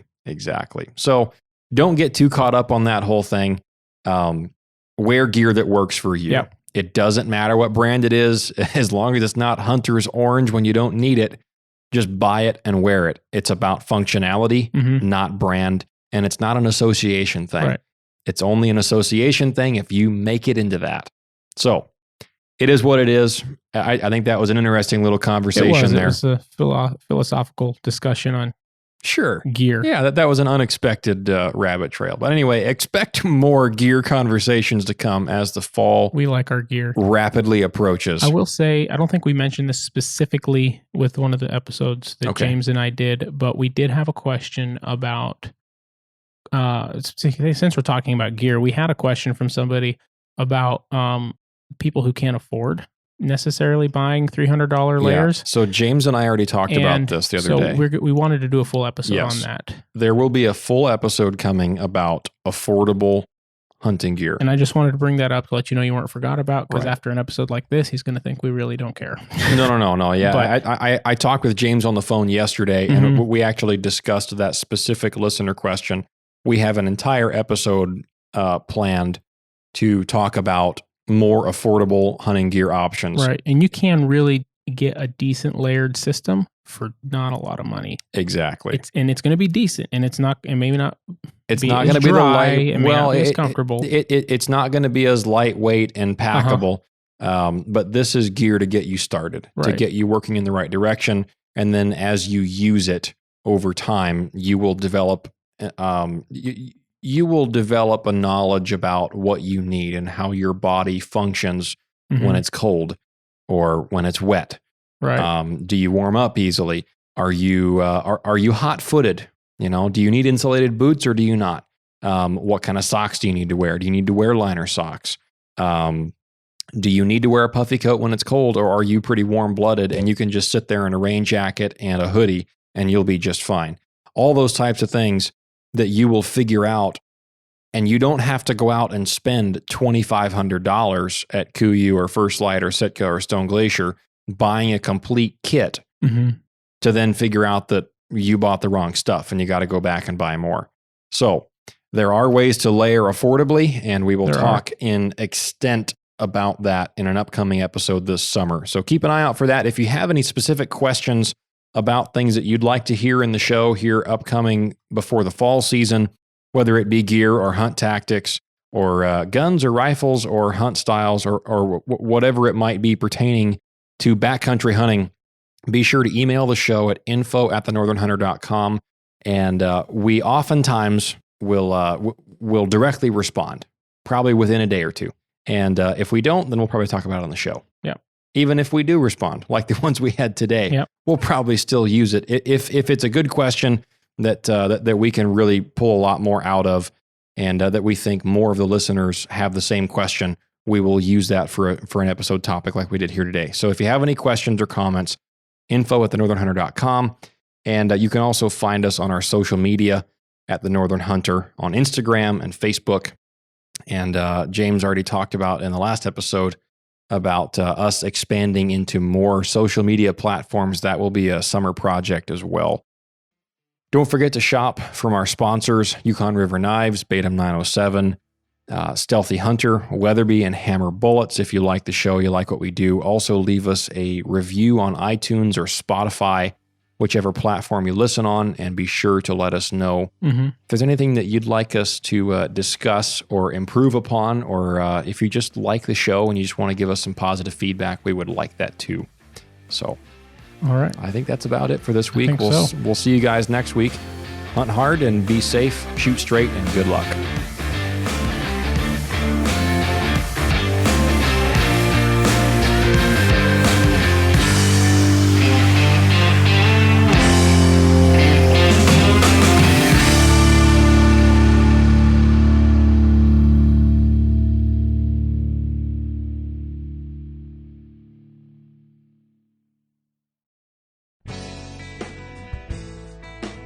All right, folks. We all know that one of the most common mishaps in hunting is damage to your rifle scope. Last year, I found the solution to that problem with the Stealthy Hunter rifle cover. It wraps around your scope and actions securely to protect it from getting knocked off of zero or even severely damaged. Stealthy Hunter also has a glassing pad and a wide variety of supplements for the outdoorsman, such as protein powder, CBD products, turmeric, and gut health supplements. They also make a lightweight trauma kit weighing in at just 14 ounces that includes everything you need and nothing you don't for all of your backcountry medical emergencies. To shop all of their equipment and supplements, go to STEALTHYHunter.com and enter the discount code at checkout, The Northern Hunter to save on your order today. All Stealthy Hunter equipment is proudly made in the USA.